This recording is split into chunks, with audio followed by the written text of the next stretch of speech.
Welcome to Sukhan-e-Latif. Like and share the video. Your opinions and suggestions are precious. Press the bell icon and allow it to notify. Thank you.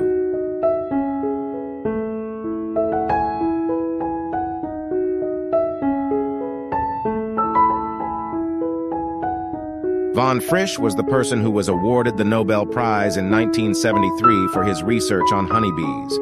When a honeybee finds a new garden or flower, it goes back and directs its fellow bees to it, informs the map, which has been dubbed the bee dance.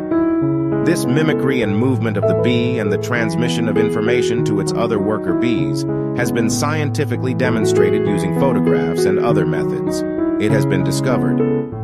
In the Quran, the gender of the honeybee is described as female. It leaves the house to collect honey.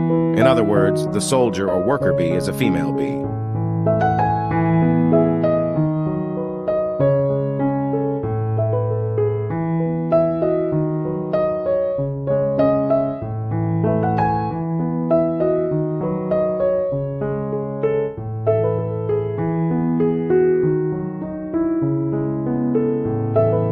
In one of Shakespeare's plays, Henry IV, there were some scenes about bees which showed that bees were soldiers and had a king. That is what people believed until Shakespeare's time. That worker bees are male bees who are answerable to their king bee. But it was wrong because worker bees are female and they are answerable to their queen bee. But this has come out after modern research, which it was going on for the last 300 years.